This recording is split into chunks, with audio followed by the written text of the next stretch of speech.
Hello, this is Erin Wissner of Local Future, and I'm here on the line with several of my dear friends, and we'll just go around and introduce ourselves from the youngest to the oldest.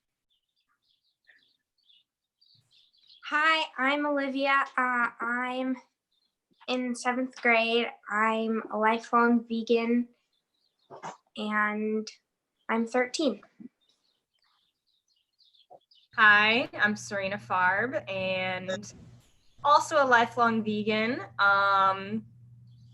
activist, educator for the animals, the planet, climate, everything that matters, justice, all the above. Nice. Oh, that's me, isn't it? I'm Erin Wissner. I'm a retired public school teacher, and at the moment, apparently, my mission is to try to spread compassionate love. I think Harold's next. I think Rae and I are the same age. I think we are the same. I was looking forward to seeing how he was going to figure that out. Well, I just know. I think Rae is on now. No, you're on, Harold. Look at you. You're big on my screen. Oh, you're big on my screen. My name is Earl Brown. I am a former farmer from Michigan, animal farmer, cattle farmer. And now I'm a vegan activist, working for environmental justice, social justice, and animal rights, animal liberation.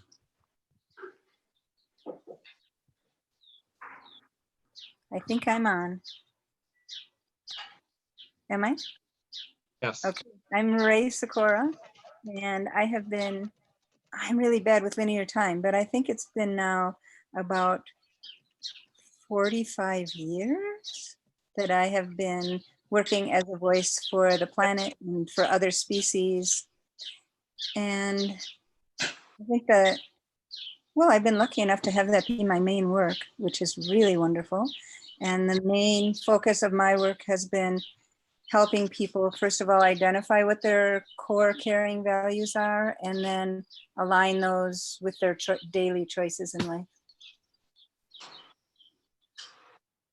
So we are on the call here, and we are here to answer the youngest person's questions. And we've talked a little bit about kind of what we're thinking about as far as what's going on in the world right now. So right now it's June the 1st, 2020. And we've had a weekend where in the US, a lot of stuff's been going on, but there's stuff going on all over the world, we know. We happen to be in the US, so at least I'm kind of hyper aware of what's going on here. But we're going to turn it over to Olivia to be the questioner. And we're just going to try to support her and answer her questions the best we can. So take it away, Olivia. And Sarina is going to, if Olivia needs a little help in the questioning, Sarina is going to help. Okay, so obviously everybody knows that the world is not in the greatest state right now, especially in the US. There's been a lot, especially this week, a lot of scared people doing some really scary things. And I'm curious, we're talking about compassion and spreading compassionate love. And I'm just curious, what is it that prevents people from having that compassionate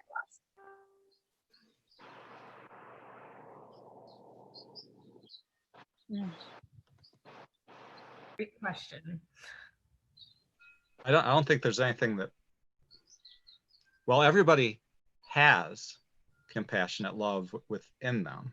That's biological.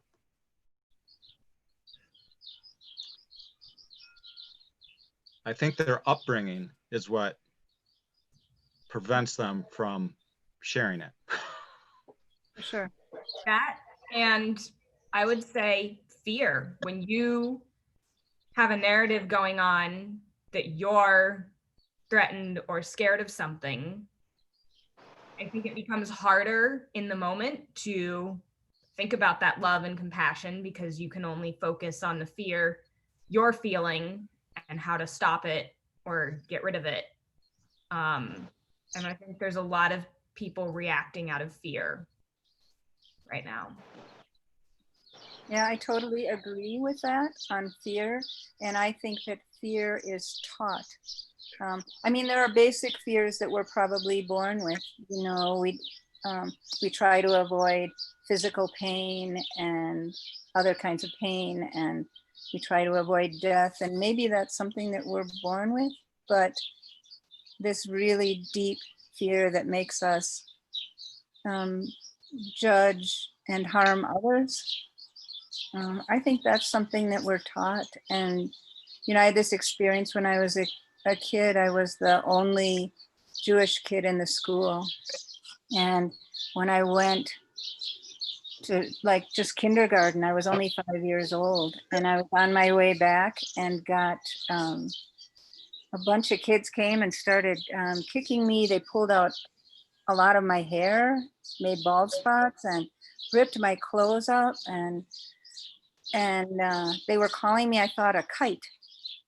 And I remember lying there thinking, oh, a kite.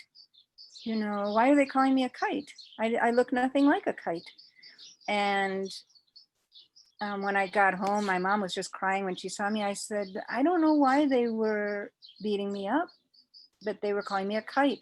And she had to explain the word kike to me, which is a derogatory term for Jews. And if I think back on that, these were kids. These were kids in elementary school. Where did they learn that word? You know, and where did they learn to hate whoever fit that description? And of course they learned it, you know, from their home environment. It isn't something they were born with. They weren't born knowing that word. I mean, I often see like little kids who haven't been taught that fear and hate, just loving each other, no matter how the other one looks. You know, if the other one is fat, a different color, a different religion, doesn't matter to very small children. They really know how to love each other. And it's true how they love other species too. So I think it's something that they're taught. I think excuse me, I think I would add to that, Erin used a very key word to this, as far as I'm concerned, that's react to fear. Because I don't think fear in and of itself is necessarily a bad thing. It's when we refuse to embrace that fear and be emotionally honest with it, to understand it, that we're able to do something with it or about it. But when we react to fear, there's no thought process. It can be guided by peer pressure. It can be guided by the news. It can be guided by a Twitter account. It can be guided by so many different things. But the fear wells up within you, and then what do you do with it? You model how other people are reacting to their fear, or do you take a step back and a deep breath, say, I'm not going to react. Let me sit with this and think about it. And what am I really afraid of? And for Rae's poignant story, it's like none of these kids ever had a Jewish friend. You know, you can't hate somebody that is your friend. So, you know, I think that's a really important part of understanding fear. It's not necessarily a basic survival instinct at one level, but at a sociological level, I think it's, it's a lot of it's indoctrination, but it's also learning how to step back from that indoctrination and ask some hard questions of yourself. It's inside, it's not out there. Well, and just something to add there, Harold, what you said about indoctrination is really important, because I think there's a lot of systemic issues going on. And I saw this firsthand this weekend. I was at some of the protests.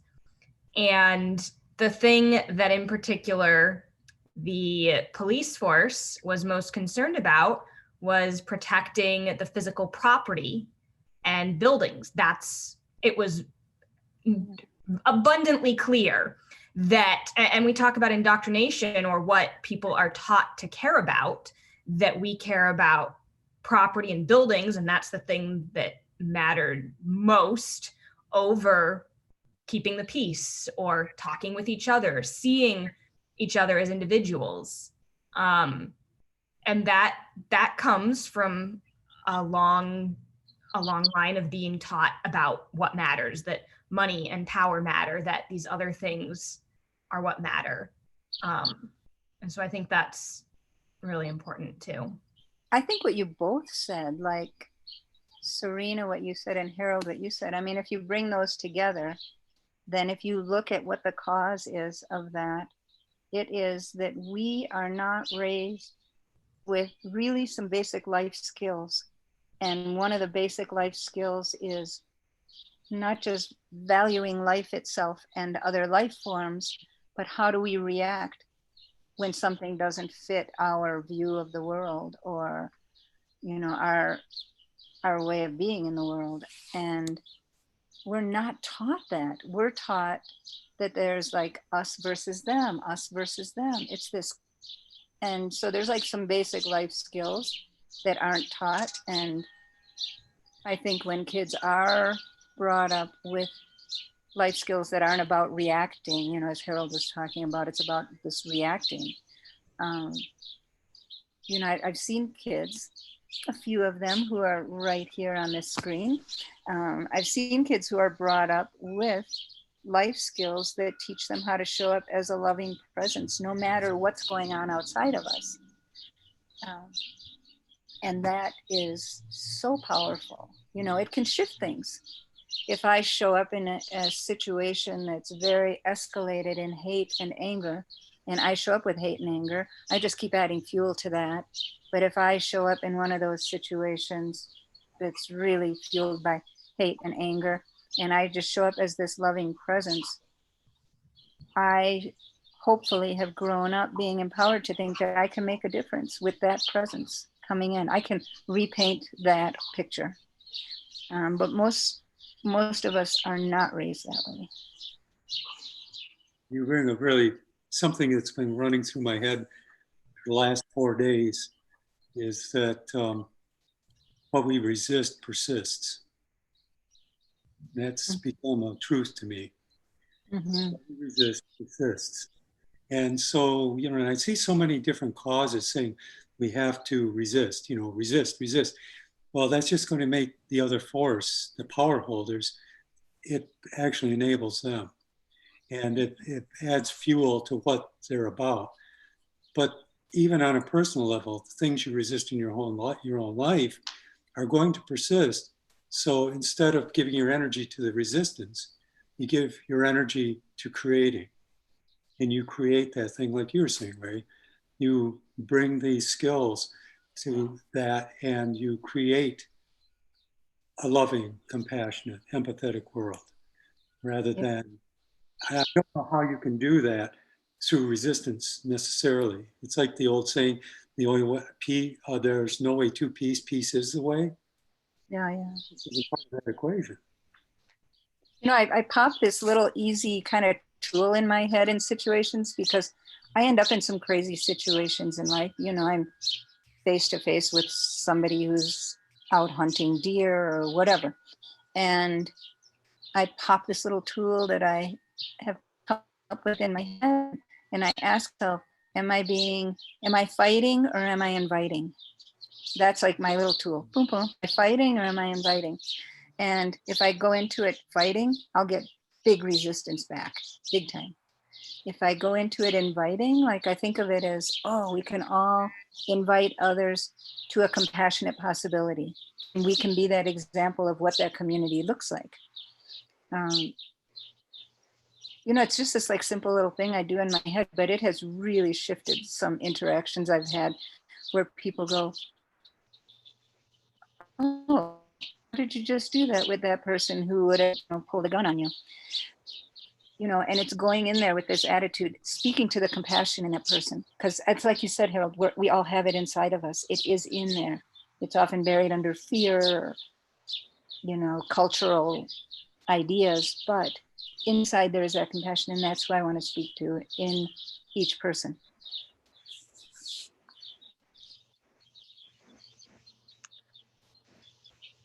Olivia. Are you Yeah. getting your answer, Olivia? Yeah. You might have many questions, so just ask any question you have.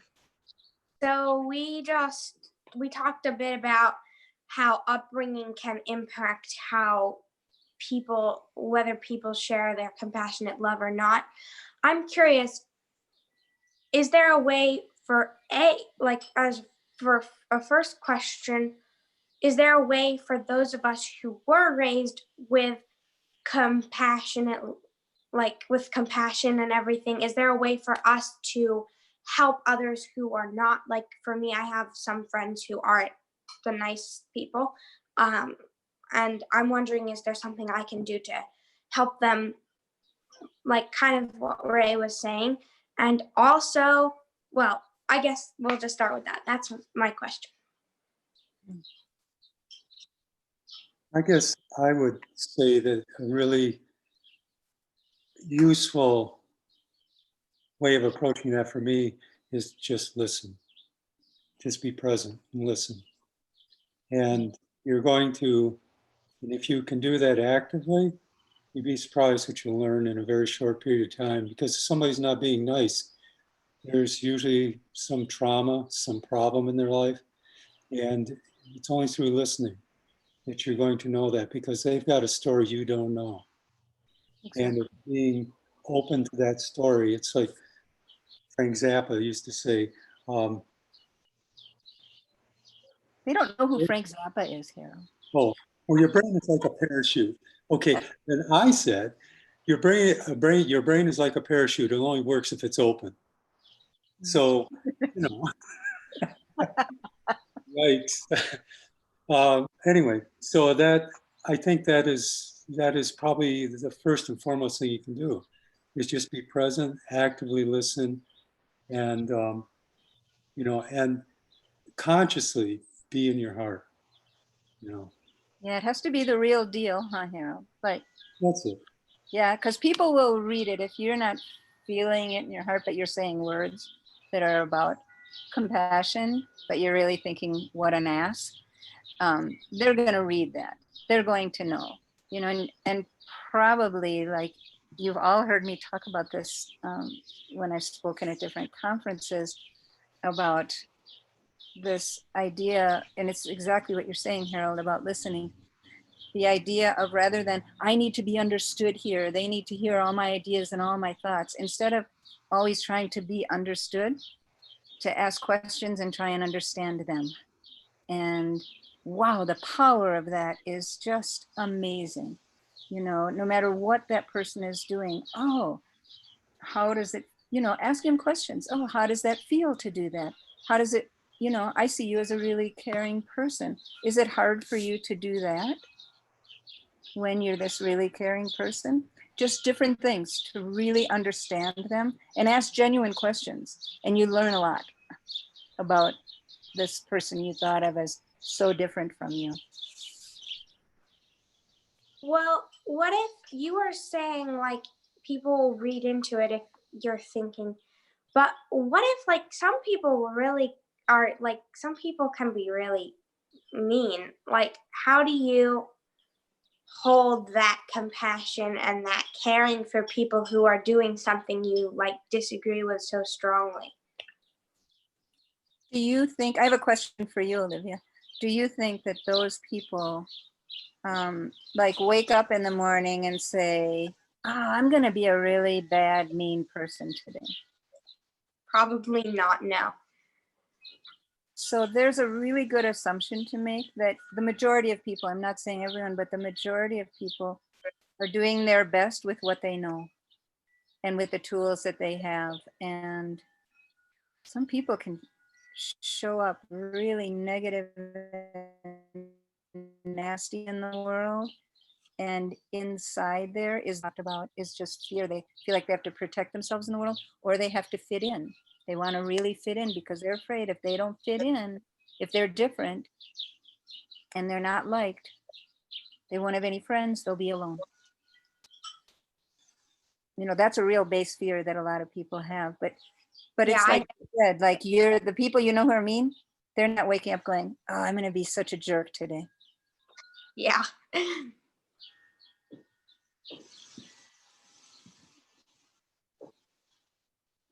you have any other questions about anything we've talked about, Olivia?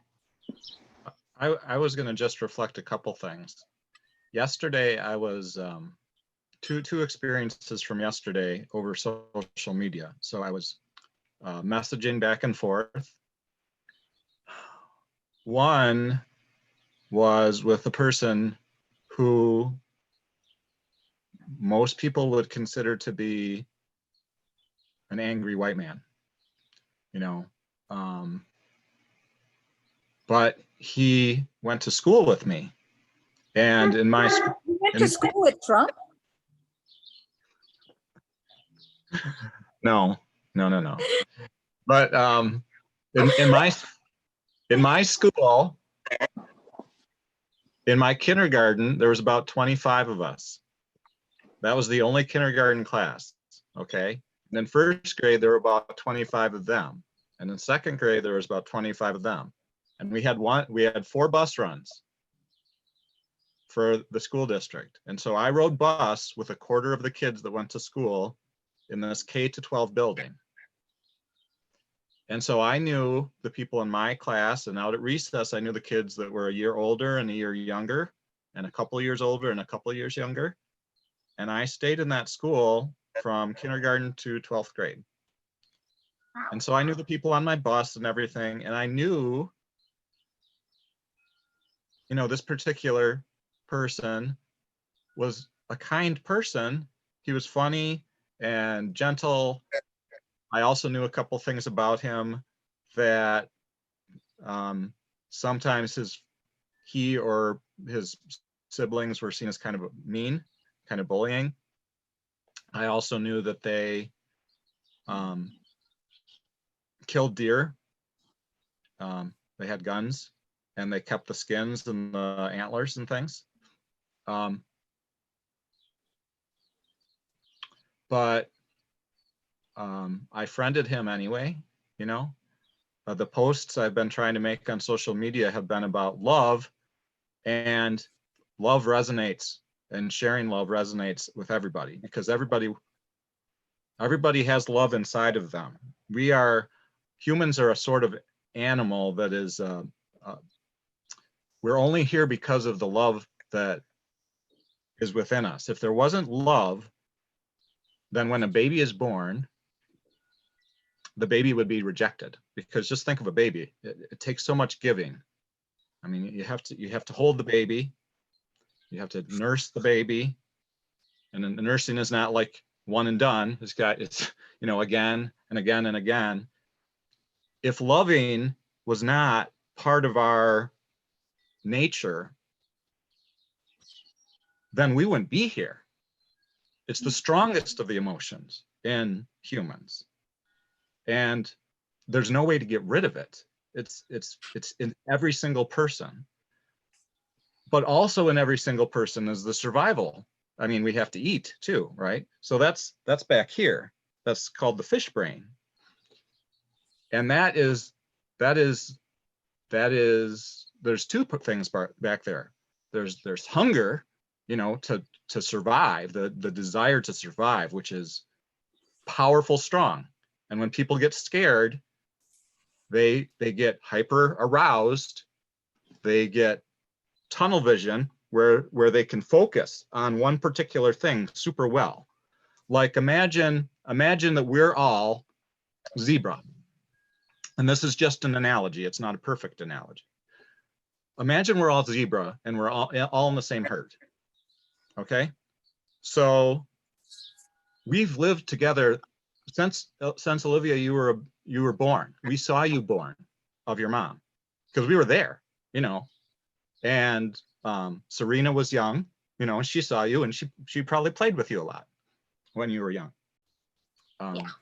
And we were so excited you were born, because wow, what amazing. I mean, to see a live birth, to see you like flop out on the ground and break out of that little amniotic sac and stand up for the first time. It's just amazing. It's the most amazing thing to see. And then you're like looking around and you're so curious, and then you nuzzle your mom the first time, and it's like, wow, she's looking for milk already. And then you grow up with your herd, and you're part of the herd, and they love you and you love them, and it's a compassionate love that has no focus. It's just love for everybody. It's love for the herd itself, right? But there's also lions. I mean, lions predate on the zebra, and the lions are out there. And those of us that are older, we know the lions are out there because we've seen our family members being taken down by lions. It's usually the ones that are old and sick or slow, occasionally a child.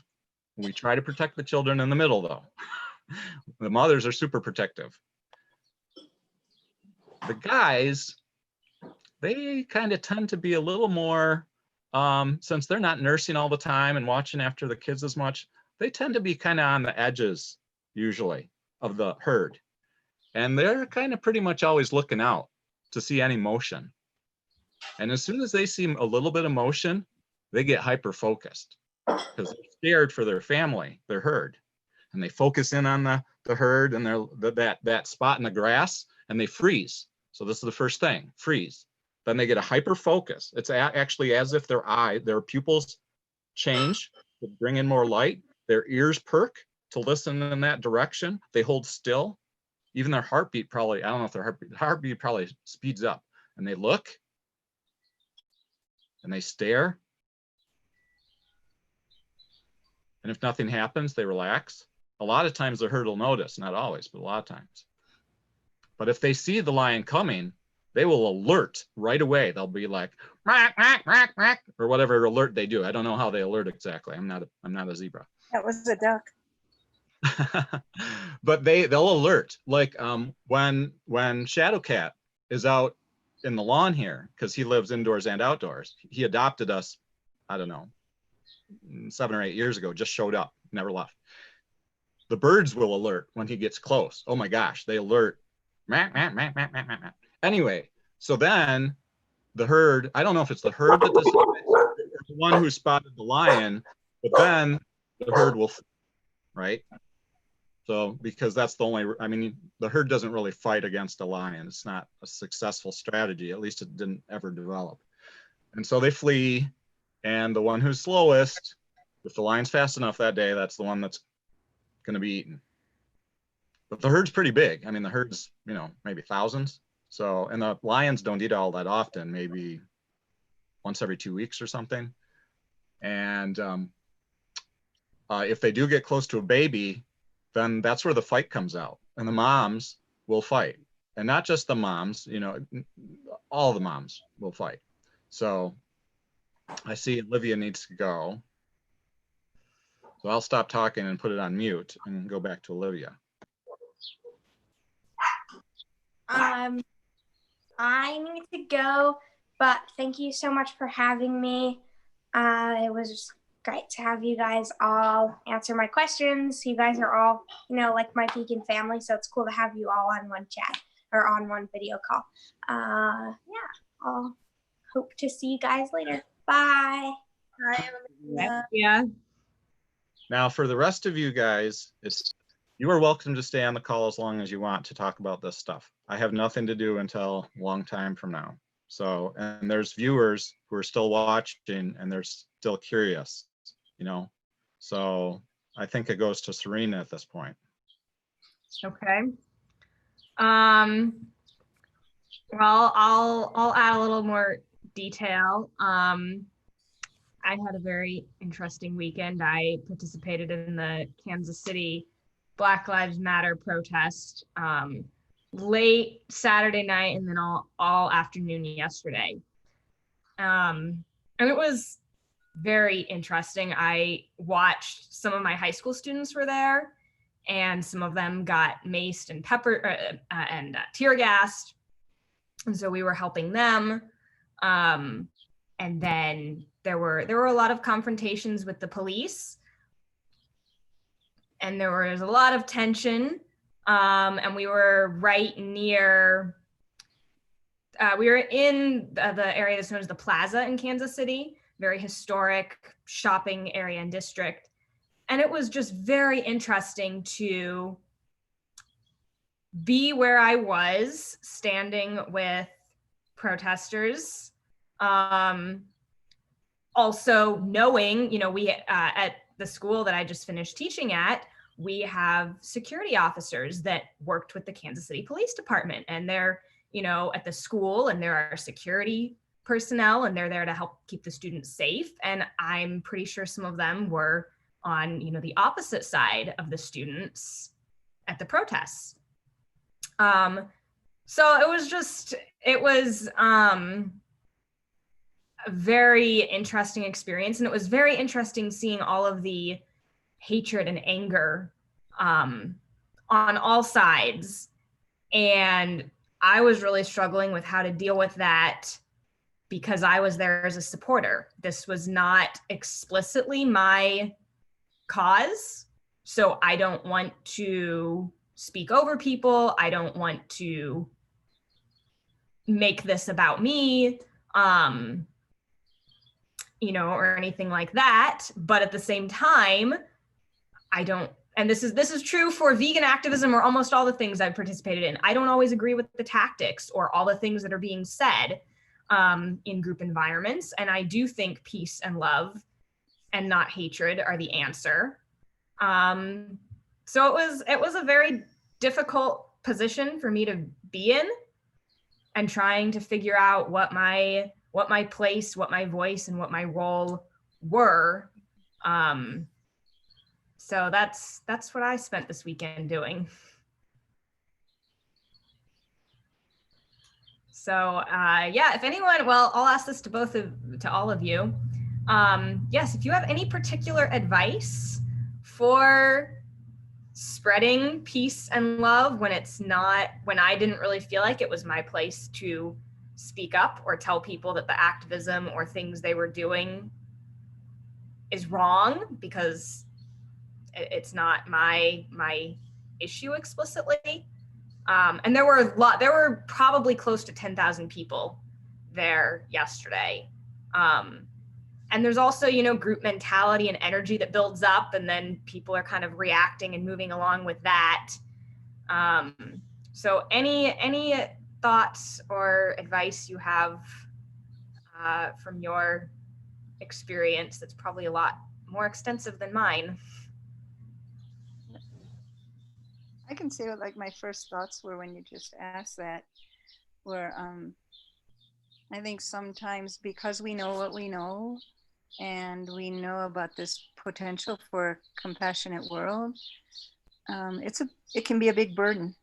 You know, we can feel like, oh, I need to shift the energy of these 10,000 people, or, you know, whoever it is, and I can fix this. You know, a lot of people in our movement are in that mode of, I can fix this.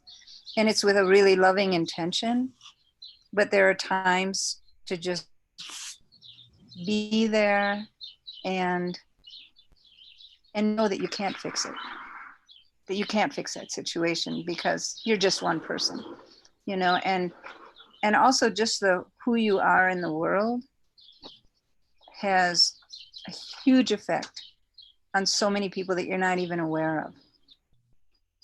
But I do think it's a lot of pressure in those situations, and I think probably everyone on this call is someone who would, you know, in any situation that needs someone to speak up for compassion or justice, we're going to do it.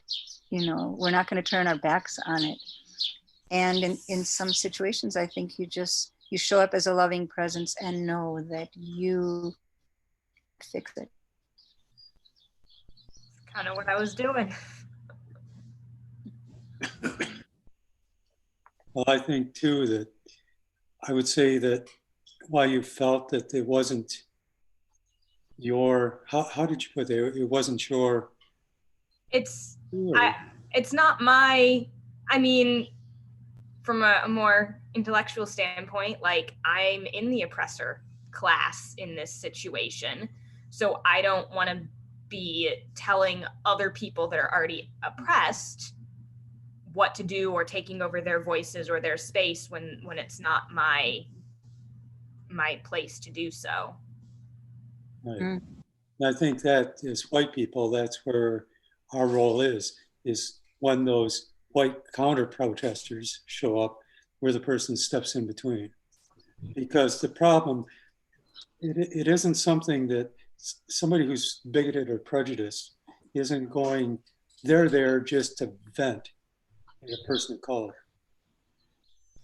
I see my job as stepping in, and this is a white problem.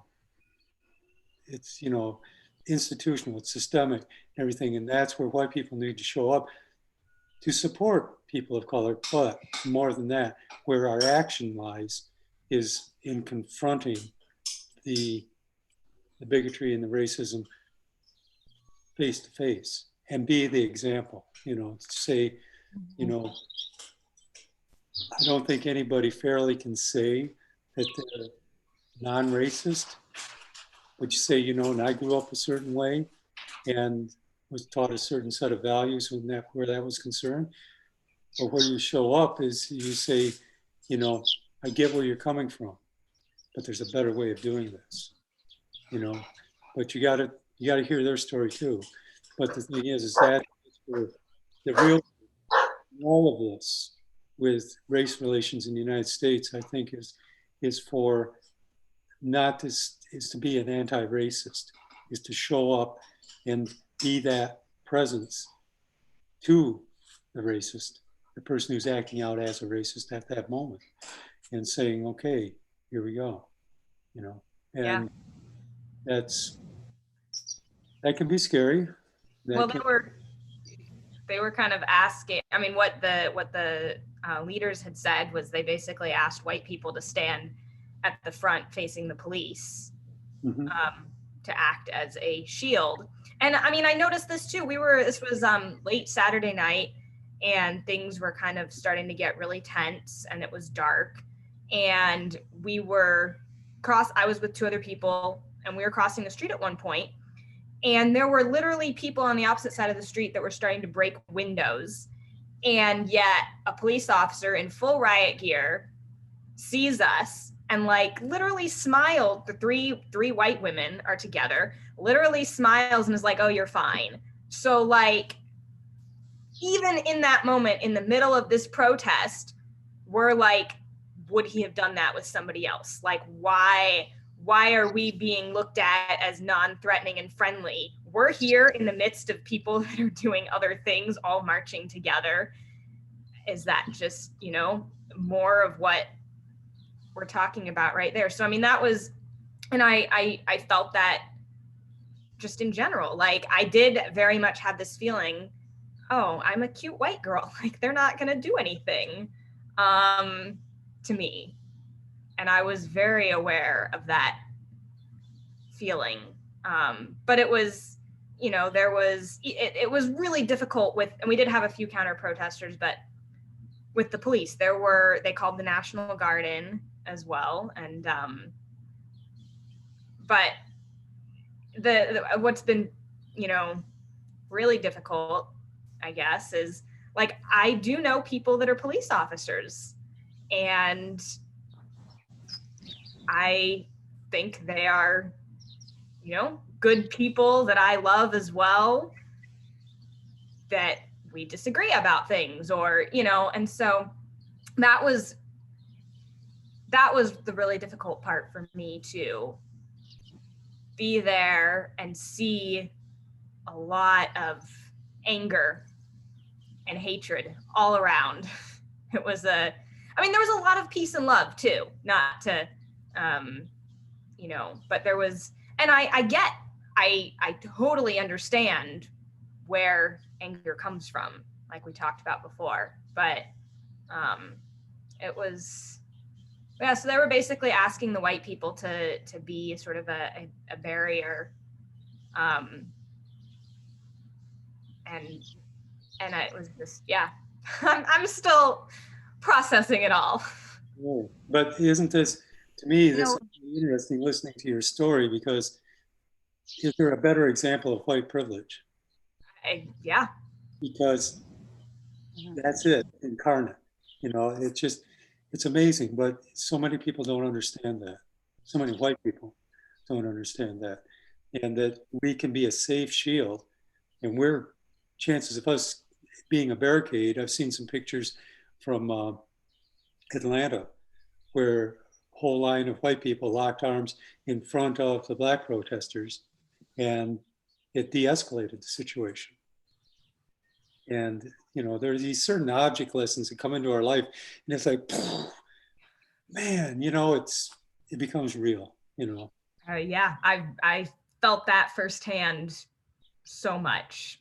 You know, I also see this because, you know, all of us are also working on animal rights issues. And what I see as the commonality between all of this is, and when you talk, Sarina, about you have friends who are police officers, you know, and so I think what I see as common in all this is the need to see individuals rather than judge groups, you know, and it's true in other species, it's true in all different humans, to see a living, breathing individual instead of I hate this whole group. And, you know, we do it with, you know, humans do it with other species, and we do it with each other if we look a little different, or, you know, if that group has a little bit different value system. And I'm not saying that this is easy, because I do it myself too. I see somebody who's, you know, a white supremacist, or, you know, whatever, somebody who's part of a group that I don't believe in, and I have a hard time seeing a fearful living individual right there. You know, I hate this part of, you know, I have that hate. I hate that group. You know, so I think it's our practice to see a living, breathing individual. Yeah. What makes part of that so difficult for us, and I think more so, well, no, I shouldn't say, I'll take that back. But I think what makes it so difficult is that what we're seeing in these situations, well, whether you're talking about animal agribusiness or you're talking about social justice, it's a lot of, you know, privileged white males. It's a patriarchy that is so imbued in a herding culture like ours that is, we don't see it. We don't see it. And I also, you know, in our culture, is the measure of a man's character his capacity for violence? That's what it seems to be. I grew up on a farm. I grew up doing things to animals. I grew up hunting and stuff, and it was part of that. But now that I've moved beyond that, that capacity for violence, which we are judged on as men in particularly, it can be verbal, it can be psychological, it can be emotional, it can be physical. And, you know, all of that is so traumatic, not only to the person in front of us, but to our society, to our greater human family, because we need to be better than that. And I think there's work to be done too, especially me as a guy, and this is a lot of what I do when I go out and speak, is dealing with men and young men and this kind of entitlement that they have as far as the patriarchy we live in, and that they believe in. I mean, everything seems to support it. You know, our entertainment, our forms of entertainment, television shows, movies, and so on. There's just so much. I mean, things are slowly changing, but not nearly fast enough, as far as I'm concerned. Rae? Yes, loves. Great being with you. I'm sorry I have to leave. Good to see you. That's life. Take care. Give JC a hug for me. Hey, same with Linda. I saw her go by. I wanted to reach to the screen and grab her and make her come say hello. Oh, she's busy working. Okay. Love you all. Thank you. Love you Bye, too. Rae. Bye, Rae. And now it's us three. Still back to Sarina. I'm running out of things. It's all right. You're on your plate right now, though. What? After what you've gone through in the last 24 or 36 hours, you've got a lot on your plate. You've got a lot to emotionally, psychologically to unpack. And Yeah, I mean, the world is just a very strange place right now. But I went from thinking like, oh, I might never get to see my students again because we left school at spring break. And then I saw like 5 of them yesterday, but several of them were tear gas. That was just not really how I next expected to see them. So yeah, it was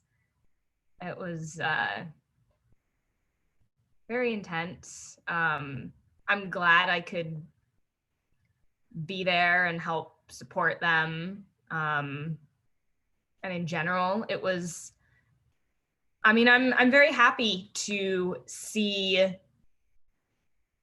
how many people, I mean, and yesterday it was peaceful for hours. The day before, not so much, but yesterday it was incredibly peaceful.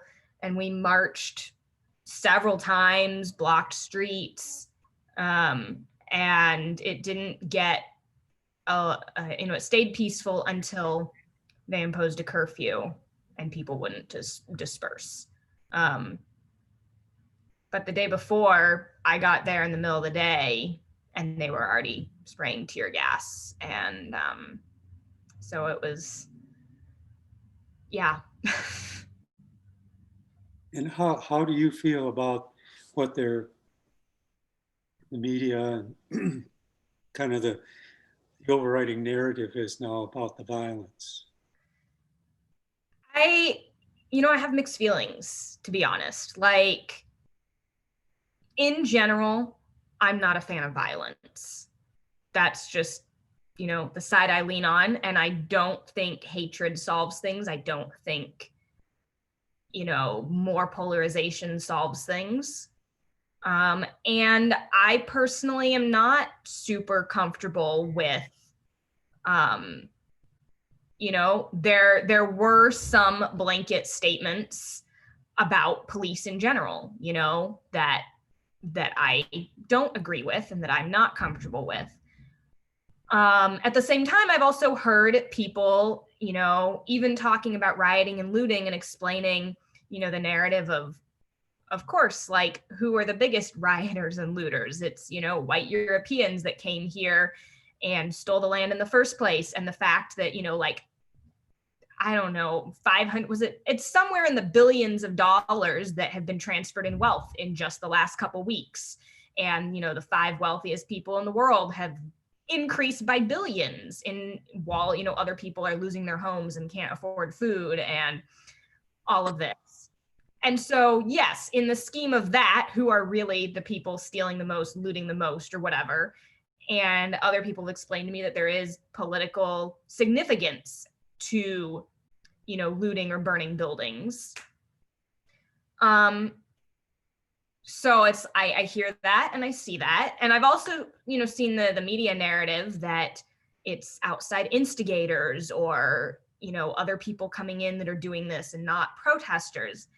And from my experience in Kansas City, I think it's a little bit of both. Like, we did get into this situation where, and I wasn't right at the front at this time, so I didn't know exactly what was happening, but something happened. Police sprayed tear gas, and then that would anger the protesters. And so then you'd see a lot of water bottles start flying towards the police. But some of what I saw were white people in back that were throwing the water bottles, but then the police would retaliate on the black people who were right at the front. So there was some of that dynamic where some of the people that were expressing their anger or outrage and instigating things were not the people that were then arrested or hurt. by those instigations. And so that seems problematic to me. But, you know, it's also, you have 1,000 people there, and you know, like, even there were some really good organizers that were, you know, kind of trying to put a unified message out. But even so, you can't keep everyone on the same page and have everyone agree. And you have people that are there for all different reasons. And it did seem like there were some just angry people that just wanted to express their outrage when it may or may not have been appropriate, especially the angry white people. So, and the first night, it did seem like there was not, yesterday, it seemed like the police were really maintaining restraint a lot and really were trying to keep things peaceful. But on Saturday, a lot of people felt like they were sort of instigating things. And the other thing is, because our protest took place right near the plaza, it was very clear that their number one, especially yesterday too, their number one priority was protecting the buildings. Like, and that's why they called the National Guard in. That's why the police in riot gear were there. It wasn't to protect the protesters. It wasn't like, I mean, there may have been, you know, I think a lot of those people did care on the police side as well. But their number one goal was to keep the plaza from being destroyed. And that felt really obvious to everyone. And that, you know, I think that upset a lot of people. Like, do they care more about property and objects than people or what we're protesting about? You know, and so I haven't watched the news a whole lot. But I mean, like, I saw it firsthand. There were definitely people that were ready to go break windows and set fires. And we have had, I think, a police car burned, and I think a news station truck was burned last night. But I don't think that was my perception is that was not the vast majority. The vast majority wanted to keep it peaceful and did not want things like that to break out. But there was still, you know, and so I don't really know, like, some of it seemed like it was angry white people starting stuff, but that wasn't all of it.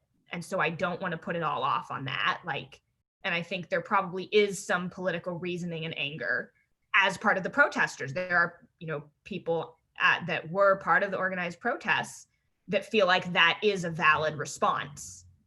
And so I don't want to discount that either. But my personal feeling tends to be I would like to avoid violence and property destruction, partially because I think you risk hurting other people as well. Like, if you start burning buildings, are you certain that there's no one in there? Are you certain that no one else is going to be harmed in that as well?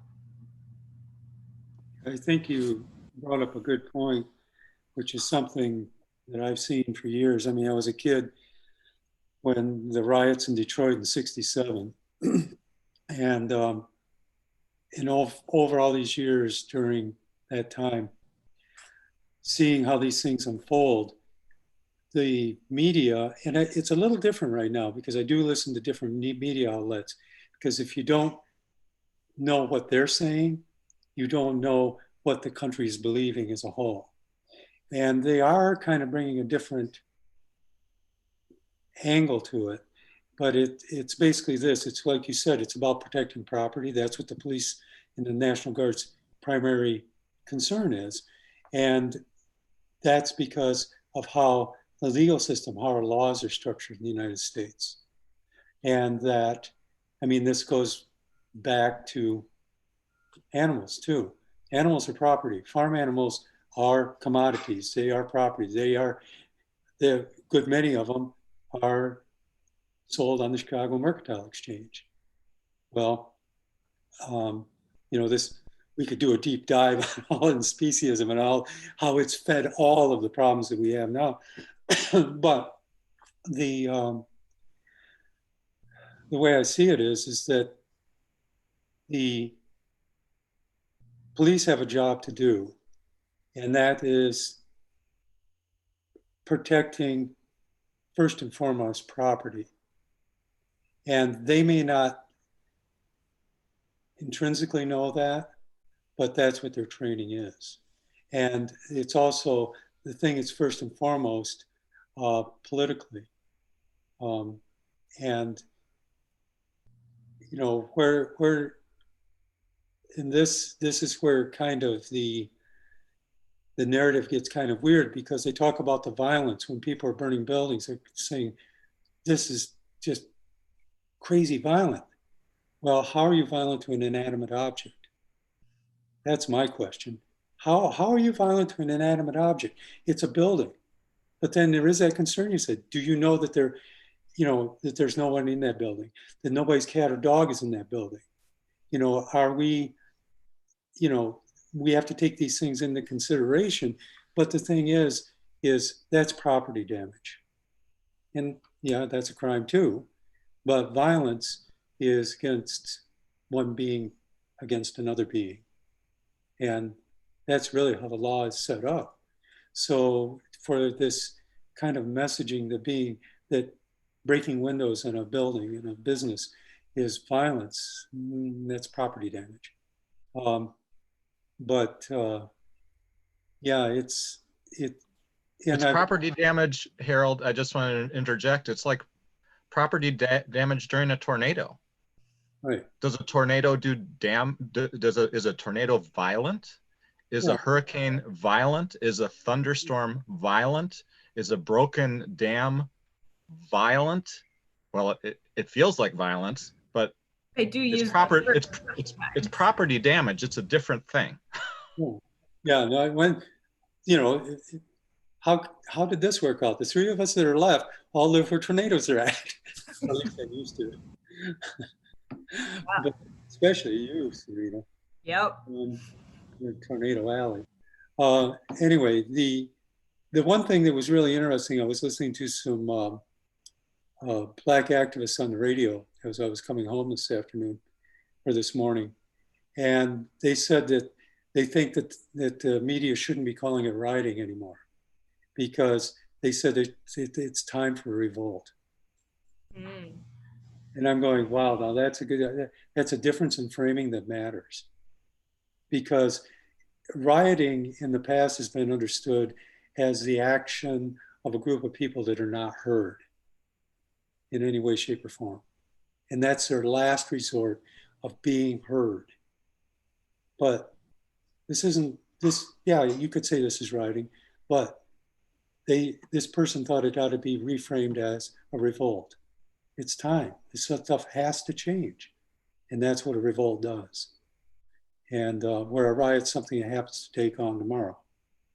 So, yeah, it's something to think about. It gives me something to think about for a while. Yeah, that's a good point. Yeah.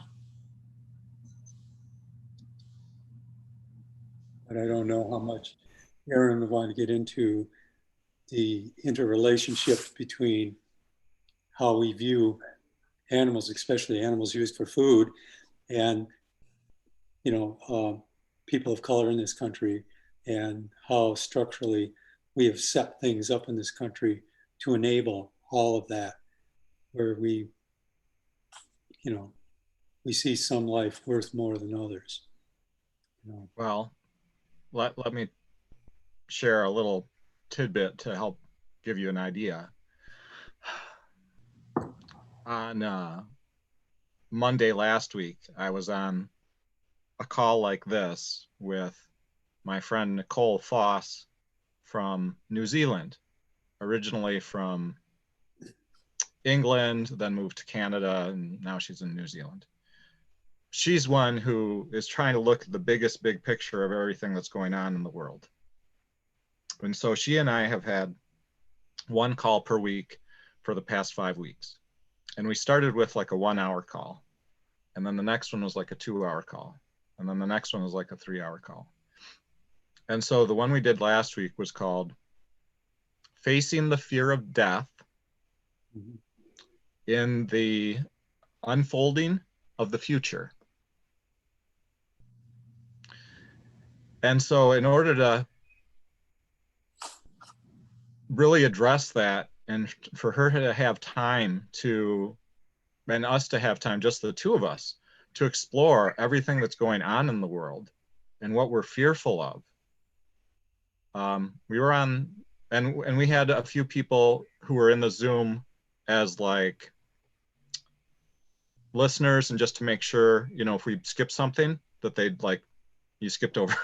Just big jump, too big of a jump. And then we had some people who were on YouTube who were doing questions at the same time, and a kind of a recording for us. I should have like invited someone to record, especially when we did references for stuff. But we were on the call for 6 hours live. So I'm going to be the last one on this call, whenever that is, whether it's midnight or not. And I know you didn't, I know Sarina, you didn't even know that you were going to be invited to this call this morning. You woke up and you're like, oh, Erin's calling me again, because you and I've been on a call 5 times together and 2 times live, I think. Yeah, I have no idea. And Harold, this is the first time we've talked since the nutrition conference, is what I like to call it, the Healthy Nutrition Conference. So it's totally up to you guys. I mean, you're welcome to stay as long as you like. And I expected that we were going to get to trauma and upbringing eventually. So I probably can stay for like 20 more minutes, but probably should go after. All right, well, that's your time. What would you like to do with it? Well, let's see where this goes. I'll add some more commentary. One of the things that I sort of had going through my head this weekend, and you know, I pay a lot of attention to, I guess, more conservative perspectives and talking points on a lot of things, because I want to know, well, I don't feel like I fit into any box. I just want to make that clear. Like, some things I look at, people would say my view is more conservative. On other things, it's more liberal or progressive. But I've more traditionally considered myself on the liberal or progressive side. But I pay attention and I like to hear the other perspectives, and I think about them seriously. And I do question and wonder, am I looking at this, you know, if I'm trying to get to the truth or what reality is, if that's even possible, I do try to approach things with an open mind. So saying that, you know, I've heard some of the talking points and refrain about police brutality, like, you know, oh, well, have you looked at the numbers? More white people are actually killed by the police. Why don't we talk about that? Or, you know, even, and this is a common one, you know, well, there's a lot more, you know, like people of color are more violent, or there's more violence in these communities, you know, you can't blame that on the police. And, you know, some of these talking points. And the thing that I really came back to this weekend, and that I do keep coming back to, is that in a sense, I don't really care if those statements are true. And sometimes they may be, but the question I have to ask is, where are they coming from? Like, where are the roots of violence? And you can't look at the state our country is in without recognizing generations of trauma, and that, like, we're not that far past it. Like, not everyone, you know, women got the right to vote 100 years ago, and we didn't even have the civil rights movement, you know, until 50 years ago. And like, that's not that long at all. And there are still people today that had the same attitudes they have then that are still alive today. Those attitudes and the people that created those systems, like those attitudes don't just disappear overnight. And so it's like, and I have had people directly say things to me like, well, yes, but, you know, there's just, you know, like, this culture has more violence, or this or that, you know, is more violent. And I just, I just can't, we can't look at this and not recognize that several hundred years ago, people were kidnapped and enslaved. And even when they were freed, you're not automatically on equal footing at all. And to this day, the footing is not anywhere equal because of this history and this trauma, and we can't ignore that. So I think it's really naive to look at the situation as we have it today and be like, here's the facts about today, you know, without saying, why is it like that? Or, you know, what happens when you had a war on drugs that was intentionally racist, that has particularly incarcerated Black males repeatedly? Well, what do you think that's going to do to their children? What does that do to families? And it's, I mean, it goes so deep. And, you know, if we bring speciesism into it, I mean, same thing, like our entire society is built on viewing animals as objects and commodities and money. I don't know what the solution to unpacking all of that is, but I think that history, I guess what I keep coming back to and what I saw this weekend is, regardless of what the facts look like today or what the media portrays today, like, oh, well, these people were instigating it, or they were the ones inciting violence, or they were, you know, well, you can't look at things in a vacuum. You have to include that history and that trauma, and we have to address that at a deep level somehow if we want things to change. I agree. But that, you know, it's what's that old saying that those who do not know their history are doomed to repeat it, you know, and it's a cycle, but it, you know, that's really part of the work that lies ahead of us, is that, you know, to get people out of their screens and out of a 24-hour news cycle and about, you know, the greatest new thing that's come along to grab their attention. You know, because somebody's always dangling car keys in front of our eyes, trying to get us to pay attention to this, you know, when there's so much more going on. It's there, you know, it's a distraction from really what needs to be addressed. But then, you know, then again, in the situation with civil rights, you know, there are people who I call the power holders. They're scared. You probably know this better than I do, but isn't it like by 2030 or 2040 that Caucasians will be the minority in the United States? Might be 2050, but yeah. 2050, yeah. So it's coming up. You know. I thought it was no, it's already. I mean, actual Caucasians is 49% right now, I think. Because Yep. when you add up all the other non-Caucasians, it's a greater number, especially if you're talking about the number of people actually here in this country. Okay. Okay. Yeah, and so you can see where, you know, you get like the white supremacists and QAnon and all these groups are getting ramped up now, is because maybe, you know, they feel threatened. This idea that, you know, white first, and, you know, they don't want to give that up. And this goes back through Europe and hundreds of years. So it's something that has to be unwrapped and unpacked and looked at, honestly. But, you know, I personally am not intimidated by it or frightened by it. I don't personally care if Caucasians are the minority. I mean, that's fine. I mean, it's just, it is what it is. And until we see ourselves as human beings first, and then tribal groups second, at the very least, then we're good. That's going to move us a long ways toward better understanding. But it's like for me, and kind of what Sarina said, I've given up looking for truths a long time ago. All I'm looking for is understanding, because truths are malleable. They change. It's like a hypothesis or a theory can, under testing and, further development and further discovery, changes over time.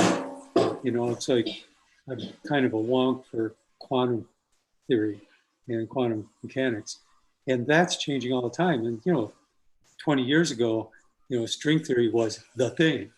Now it's not the thing. So, but it's, but that's okay. And it's okay to the scientific community, because this is how we learn. It's not developing, kind of these binary things. Oh, this is what I wanted to say is that the news cycle tends to be reductionistic. And being reductionistic tends to take everything down to bumper stickers. So we think, we read, our attention span is in bumper stickers. And what we need to do is be able to back up from that and do our homework and do some critical thinking, do some deductive reasoning, spend time with it. But for me, it's not looking for the truth. I'm looking to understand, because understanding will bring me to some kind of understanding. But will it be a truth? Yeah, it might be for me today, but it'll change. But those things that I do call truths in my life are the things that resonate with my core beliefs and my core principles. And those evolve, because growing up with farm animals and seeing animals as targets or as commodities and so on, that changed. But for a lot of people, that's all they are. So it's being what I call, there's two things that came into play for me. And one was moral imagination, was being able to take my morality and expand it. Just take the borders off from it and let it go and see where it takes me. And then the thing that necessarily has to follow that is emotional honesty. And being emotionally honest with yourself is not something guys are taught in our culture. So being emotionally honest is saying, how do I truly feel about that? Does this, how would I feel? It's the golden rule. Do unto others as you have been doing to you. Yes, even the rest of creation, other animals. What would you do? Would you want to be treated that way, seen as a resource rather than something of value, something that's an integral part of this great, cosmic makeup dance that we're in? And, so everybody should watch Cosmos. Don't listen to me. Carl Sagan had it right. Yeah, I mean, the world is a very reductionist place. That's something that has bothered me for a long time, figuring out a career or anything. But I mean, it's especially obvious right now when, like, I go online and see how polarized things have gotten, whether it's about, the election and politics, or the pandemic, or racial justice. I mean, it just seems like everything is incredibly polarized. And part of that, I feel like, is facilitated by these soundbite memes that reduce a very complex and nuanced issue into this little short, snappy thing. And I've felt for a long time that memes, some of them are really good, and I've been guilty of sharing them. I'm not saying they're all bad, but I do feel like inherently sometimes to take a complex issue and put it into a meme, you are losing a lot of the nuance in this reductionist way. And the meme serves to, like, make the sharer and people that agree with the sharer feel good. It's like, oh yeah, aha, like you're laughing at something, or you all agree. And I mean, this is something I've noticed even with politics that I think we should be very careful of. And I say that as someone who, like, I have no liking for the current person in the White House. But I also know people on the other side of the political spectrum, and I don't think it's helpful when we share memes or things that are just anti one particular figure and make everything about that figure, or reduce a complex issue down to it being his fault. Because I think all that does is reaffirm that position for the people that already agree with it. And yet it polarizes people on the opposite side who are like, no, you don't understand what we really think because you're sort of putting words in our mouth, or you're making this about this. But these are really our fears, or these are really why we did this, or why we feel this way. And so that's actually something that's concerned me a lot recently, that I feel like we should be careful about. And it depends what our purpose in sharing information is. And the question I always have is, am I sharing this just because I think it's funny or it feels good? Or am I actually trying to persuade people or help share a different perspective with other people? And that's an important question to ask. If you aren't trying to persuade or change anyone, then great. Like, I don't think we need to change anything. But I've seen a lot of people recently that have been incredibly turned off by the very reductionist rhetoric we're using and feel very unheard. And so I think understanding is really important even now, and that we should be careful not to let our anger or our hatred of certain people or parties get in the way of remembering those individuals, remembering that not everyone that voted for Trump is a monolithic group, and that they're not automatically racist white supremacists just because they voted for him. Even though from our side, it might look really easy and fun, and we see these systems of oppression, and it's easy to say everyone who voted for him, they're racist white supremacists or whatever.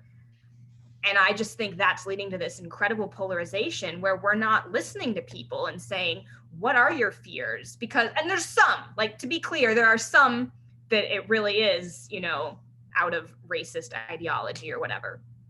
But I really think that is something that we should be careful with, because I don't think the polarization is leading anywhere good. And I think even in that situation, listening and understanding is important. And reductionism is a piece of that. When it's so different. Like when we're in person or even over Zoom talking, I see these conversations play out very differently than what I see on Facebook when someone shares a very reductionist meme that pisses someone else off. So I don't know where I'm going with that, but. Well, I would add a couple of thoughts that came to me. One, problem I've had with social media from the get-go, and this goes back to my teaching days and being an English teacher, is that the majority of people, no, I shouldn't say that. There are people on social media that don't have great writing skills. So they're not very good at knowing how to structure their sentences, words to use, to come across in the manner that they intended. And sometimes when there's a give and take in a thread, they're reacting rather than sitting with what that person said and thinking about it for a bit and then saying something. But this is something I bring to the conservative people that are in my social media, is that, hey, I don't necessarily disagree with you, but you got to understand we're all getting played here. We're all in this together and we're all getting played. And here's something I'm just starting to look into. There was a great interview I was listening to on the radio about this, on progressive radio of all places, but it's called computational propaganda. And it's actually how algorithms are used and memes are created. That's the very lowest level of what how this all works. But computational propaganda works on both sides. They work for both sides. And it's developed, it's kind of like,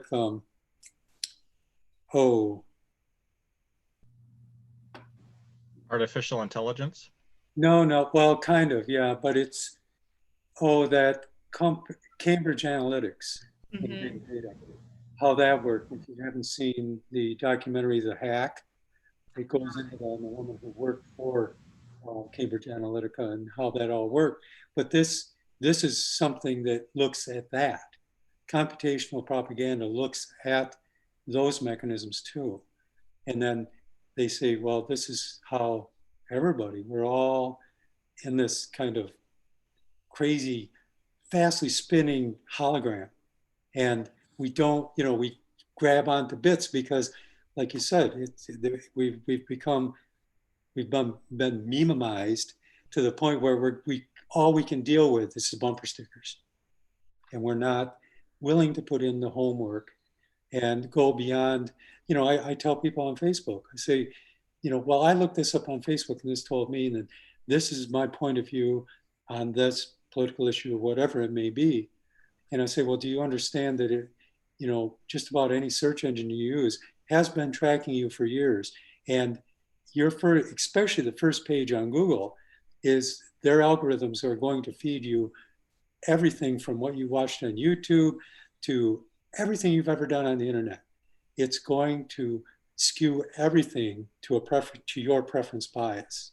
Well, that's really scary when you think about it. There's no objective reality that we can all it's like everyone's living in their own little bubble and echo chamber that's catered just to them, and we think that's what everyone's seeing, or that's reality, when everyone's got their own little unique catered algorithmed.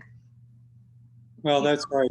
I tell people, they say, well, what should I do? I said, well, when you do a search on Google and you get to the first page, you're going to find things you like there. And then things that other people searched for, said, go to the bottom of the page and hit 10 and see how different all of the search results are on page 10 compared to page 1. Now, think about that. And how much of that in between do you need to read? Or go to page 20 or page 100.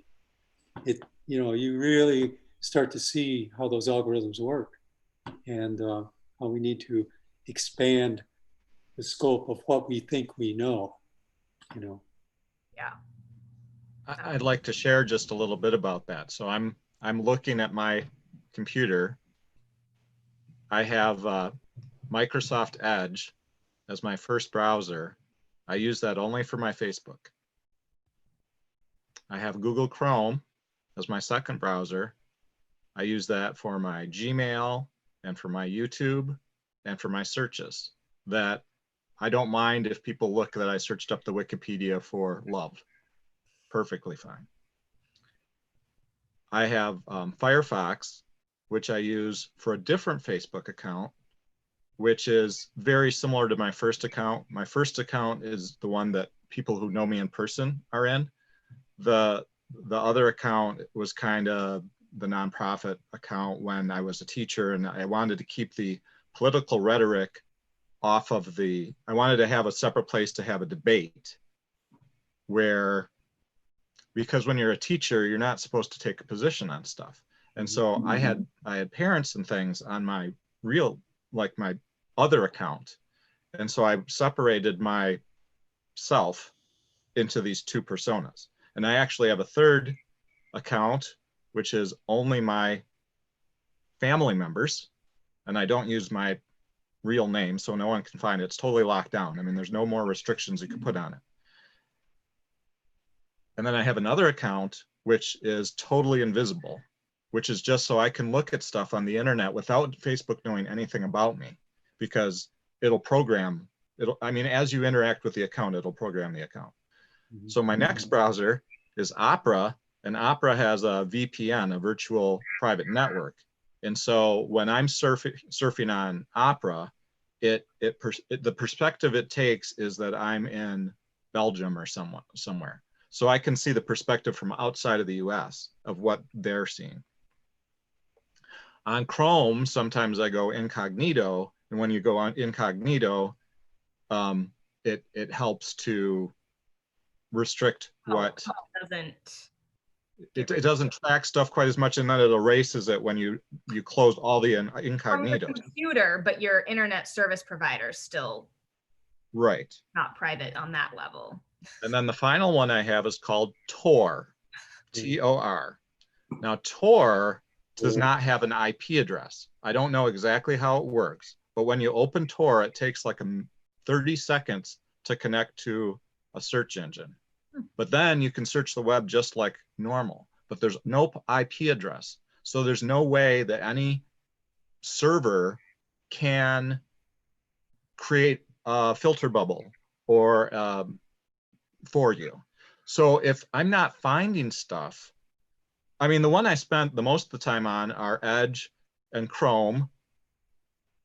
If I want to use Opera, it's slower because it's used in the VPN through Belgium or whatever. I use that.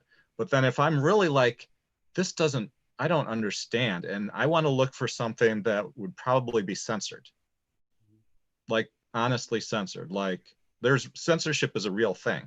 There are certain people whose writings you're not allowed to read because because of something that they did, or they were told us to, we believe they did, which makes us believe we shouldn't even be able to read what they've written, and that if we were reading in 1984 would land us in, the book by George Orwell, it would land us in prison or something, and we'd be labeled with some label, and we'd be told, oh, well, he read this and this and this, and he even emailed back and forth with such and such a person.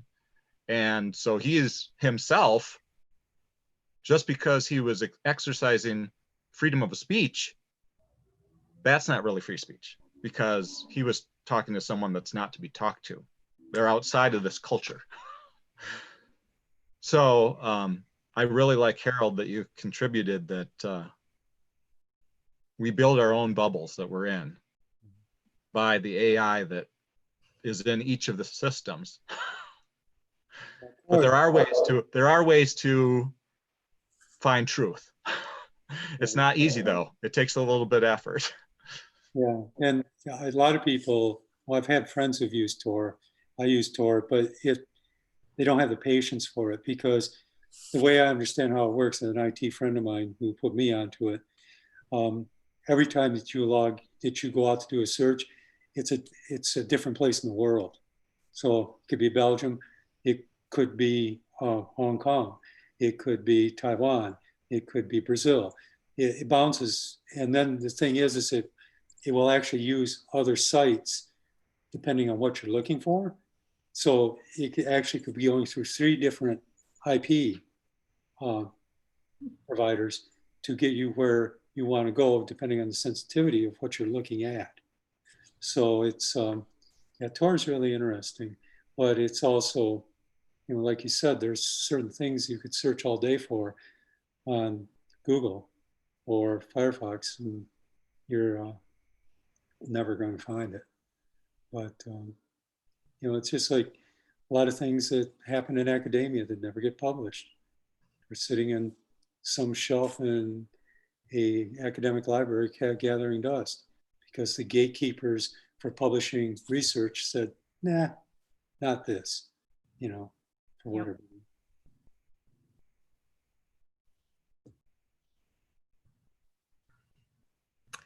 Well, I should probably get off very shortly.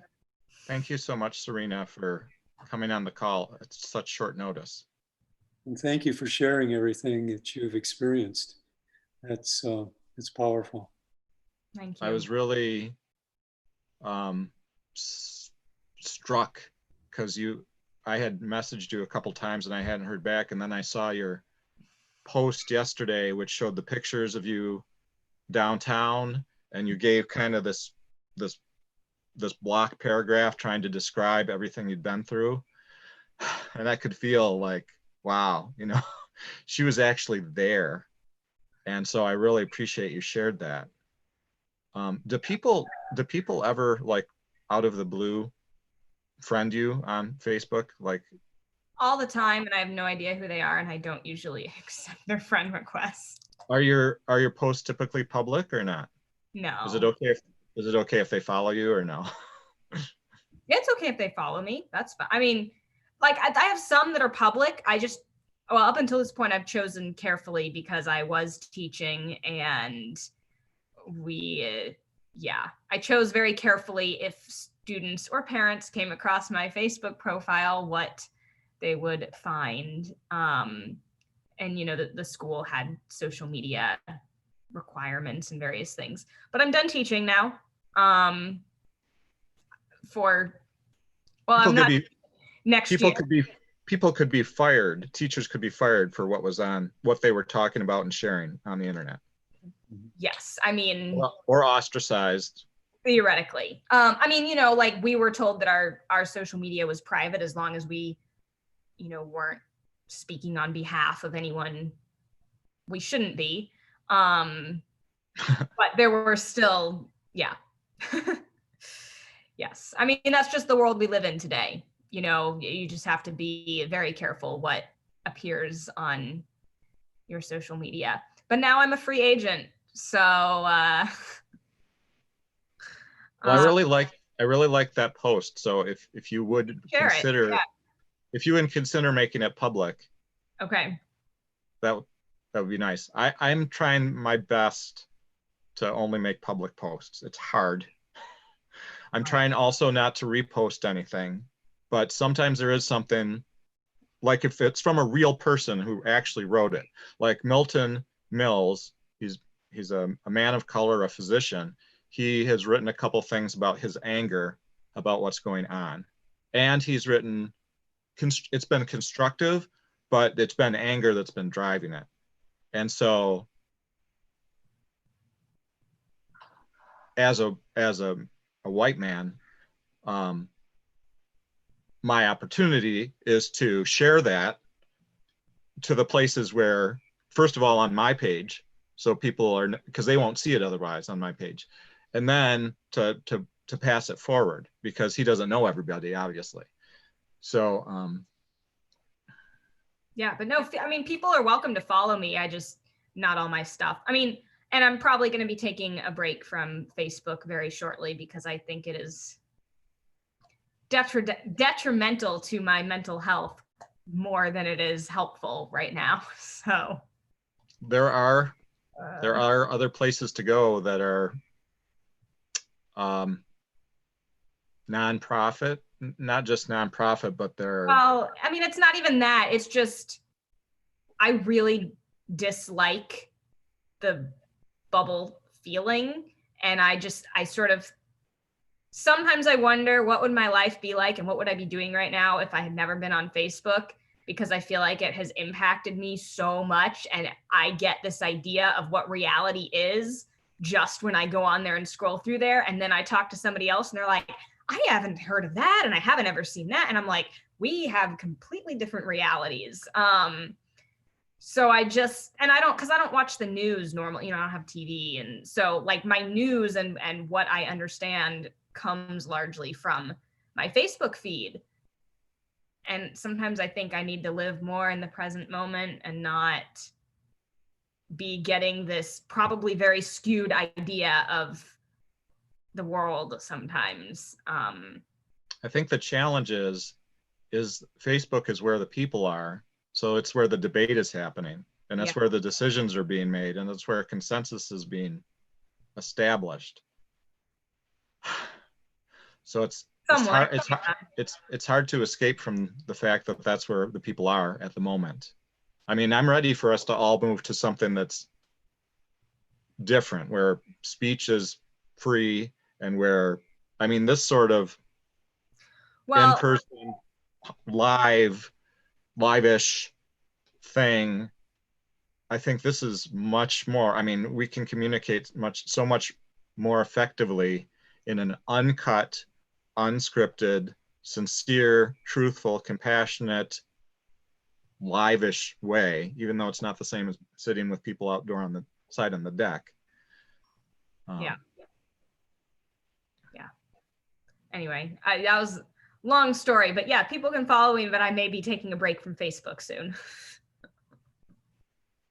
And people are welcome to follow me too. I mean, it's Erin W. Wissner. That doesn't mean I'm gonna, when you do the friend request, because I'm gonna have a chat with you first if you friend me, because I want to know who you are and why you're there. Because I have a lot of friends who are in there also, and I have to be protective of them. Because I mean, I don't mind if someone comes in, but you're gonna see everything that's on my private side. That's not a public, and you know, these are my actual friends and actual family members, so I need to get to know you first. Like Cookie this morning from Ghana, she sent me a request and I was like, you know, where's Cookie from Ghana come from? And so I started messaging with her because I couldn't understand, and I was really hoping to understand, how did she get to my page? I mean, I've never been to Ghana, and the number of African-American people on my page a week ago was only Milton. So she and I chatted for a little bit, and eventually she was like, well, it was BBC that I saw you. And I was like, BBC? And I was like, what do you mean BBC? Well, you'd written something about George's death. Well, how'd that get on BBC? I don't know. I mean, I did write something about it last night because my son and I were discussing what happened with George and how nobody intervened. And Michael was very upset because he said that somebody should have intervened. Somebody should have jumped in and gotten away and saved George. And so I wrote that up, but I didn't post it to the BBC. So somebody must have posted it there. And she said she just really appreciated what I said. And so then I was able to friend her because I knew, you know, it wasn't like she was there because she's in the same struggle that we're in. I mean, so yeah, I'm not going to friend everybody unless I got to know who the person is and why are they there. I mean, what's their worldview? What's their mission? You know, what are they trying to achieve? All my posts are pretty much all public, so you can still read them, you know, so. Well, Sarina, thank you again. It's been a great gift that you've given to us your time today. Thank you for having me and for the good conversation. And I want to invite you and offer an invitation. I am going to be on the call at 6 p.m. today with Nicole Foss from New Zealand. And then I think Steve Keen, who's like the world's top economist, is going to join us around 8 or 9. I'm not sure exactly. But if you would like to be the one asking the questions on that, since Nicole and I have talked a lot, and the people who watch us have asked that there be someone else in the call. And, you know, some of us are like at a certain spot in our economic conception of things and our like real politic conception of things. But you're more than welcome to just ask as many questions as you want of Nicole, and you know, I'll be there too. And then when Steve comes on as well, and if there's other people you want to invite in that would, I think a group of 4 or 5 is about the right number. And Harold, you know, you're invited as well. So We'll be walking dogs. okay, yeah. But I just wanted to offer you that invitation, Sarina. Thank you. I'll have to see. I might have had my Zoom limit for the day. Yeah, that's fine. Okay, we'll see you later then. All right. I'll see you, Sarina. Bye, Bye. Harold. Good to see you. So now it's just us. Yes. It's interesting that 2 days ago had I suggested we bring other people on the call 2 days ago? Yeah. Did I? Yeah. Well, you were thinking about asking Sarina.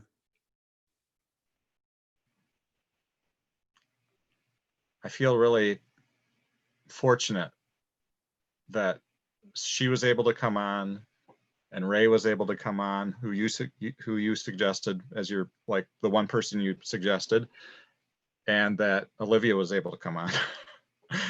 Because I mean, Olivia, her parents and I, we don't chat frequently, like maybe once every 2 months or something. So So where are we at now for the person who is still watching? And, Olivia, who knows, might watch this later. I suspect she will. And Sarina might come back, or Rae might watch this, or our friends might watch this. And it's already on YouTube, and so it's going to be there until they take it down or lock it away. And then we're going to have to upload this video somewhere else onto BitTorrent probably, so people can find it. Well, I think it's a good example to people of, at one point in time, not so many years ago, we were all strangers to each other. And now we have become our chosen family. We teach each other, we support each other. It's just, I don't know what I'd do without all you guys. Well, you've been inspirational for me. Your story has been inspirational for me. Thank you. The story you tell about how you escaped from, how you let your compassion and love and maternal side, nurturing side, how you broke it out of the chains that it was in. That'd be a Zoom for another time. We can do that. All right. So how much time do you have left? And Well, is there soon. I've got a couple of things to do before I go back to work. all right. So let's talk online and schedule a future call. Absolutely. All right. And your talk is on YouTube, isn't it? Is there a good reference? Maybe, I don't know. I've never looked me up. So Harold Brown, look for his longest talk where he tells his life story, right? Yeah, or watch a documentary. Which documentary? Peaceable Kingdom, The Journey Home. Can you just tell us, for the viewer, tell us a little bit about that? Excuse me. It's a documentary that was made a few years ago about a few of us in the it's a film about transformation. It's a documentary about transformation, and it's how a few of us that used to be in animal agriculture, or I should say animal agribusiness, left it, and their stories of how we left it and what changed in our lives. But it also looks at a couple sanctuaries where farm animals go. It also looks at how these pigs, goats, cows, how they transform when they came out of poor situations or came out of the system and ended up at a sanctuary, and how they transformed into these beings that were able to forgive us for everything we did to them. But it's not one of those graphic shock and awe type of films about animals. It's a story. The people who made it, they're called Tribe of Heart, and their documentaries are about transformation. Their tagline is creating peace through transformation. And you can watch their films for free at their website, which is tribeofheart.org. And when you get there, there's a link to what they call a screening room, and you can watch both of their documentaries for free. What's the other documentary? It's called The Witness. Came out quite a few years ago. It's about a man called Eddie Lama who lives in Brooklyn, New York, and who became an activist, an animal activist, when he was raised in a Latino neighborhood in Brooklyn to actually loathe animals. And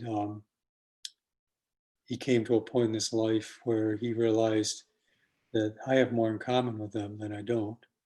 And he became, and still is, quite the activist in New York City, on promoting animal liberation. So he's a really interesting story. He's a guy who came from 180-degree turn in his life. It's well worth a watch. Now, I kind of remember that one. It seems like that one was a bit more graphic, or A bit more graphic. There's footage of undercover footage of fur farms. so maybe not something that you would recommend that Olivia watch yet. Yeah, and actually, well, at Summerfest a few years ago, when they showed Peaceful Kingdom, they asked, the children's group that it probably wouldn't be appropriate for them, the subject matter and so on. But the kids took a vote, said we want to be there.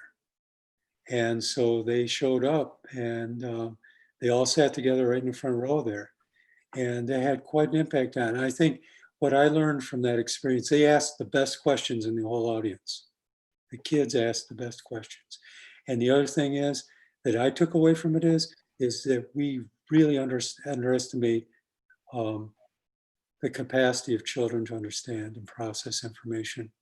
I think as adults, we want to protect them. We want to shield them from the harsh realities of life. But they were able to sit there and watch a documentary. And yeah, it was hard. It was rough for them, but they understood. And like I said, they had the best questions. So I think we sell kids short too often for their capacity to understand this stuff.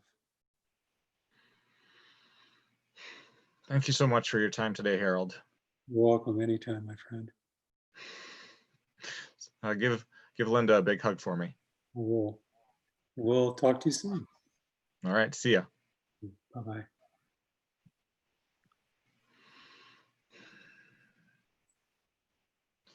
So thank you so much for joining us today for this kind of impromptu talk. The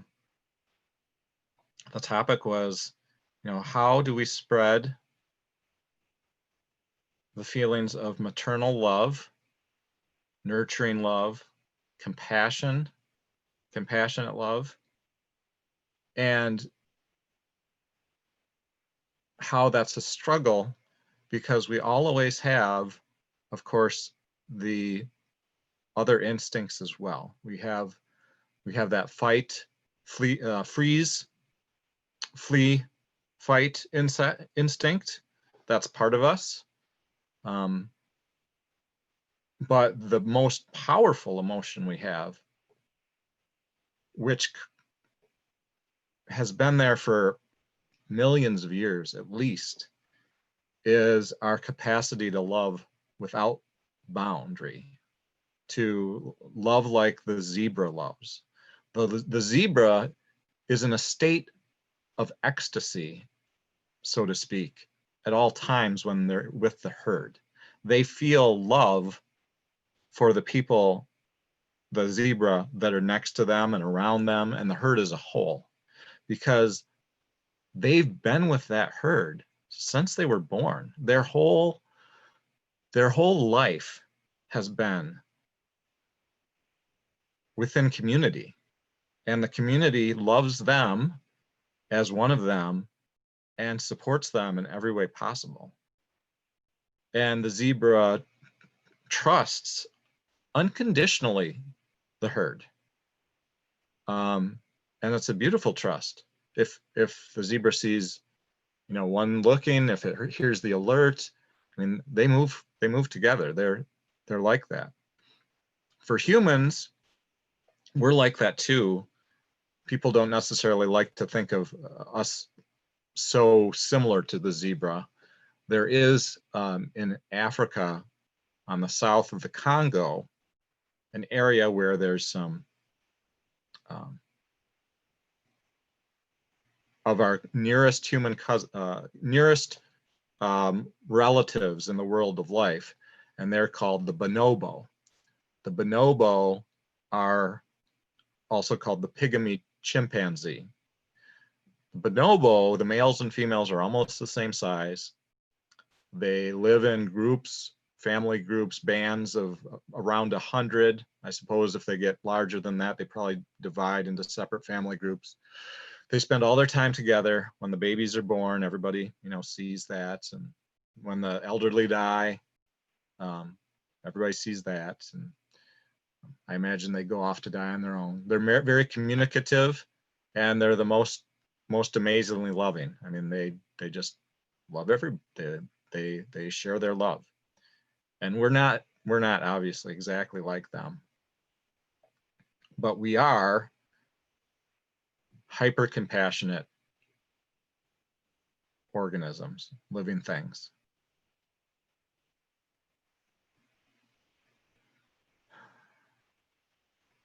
And I think that's enough of a journey for today. You are welcome to look at any of the videos on this channel. So this is Local Future channel on YouTube. I've been doing this sort of work in kind of a quite intense way since sometime in March 2020.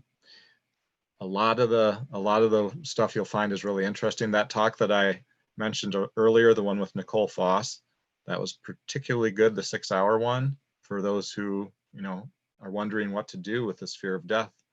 For those who just want kind of the facts, look at Gail Tverberg's talk, Gail the Actuary's talk, where she and I have a conversation, and it's about a 2-hour talk. So it's not like you're just going to sit down and get everything, because first I wanted to find out a little bit about her and now how she perceives the world. And then we talk about some really specific things like unemployment and pensions and investments and all those sorts of things. That one, though, is kind of a red pill one. I mean, you really want to be emotionally prepared for things that you might not be happy to see. But there's a lot of other ones on there, and there's a lot of hopeful ones too, like the one with some of the ones with Rae and I made one about ways to cope with change and changing times. So that one, again, it's gonna be longer. It's gonna be about 70 minutes of conversation uncut. But you're welcome to look at any of those. You're welcome to share them as much as you want. You're welcome to come on my Facebook page. I think it's facebook.com/Erin.Wissner.9. And I'm trying to make all my posts public and relevant to where we're at right now. And you're welcome to scroll all the way back and read as much as you want. And you're welcome to send me a friend request. But again, I need to know who you are first, because I need to protect the people. I have that feeling.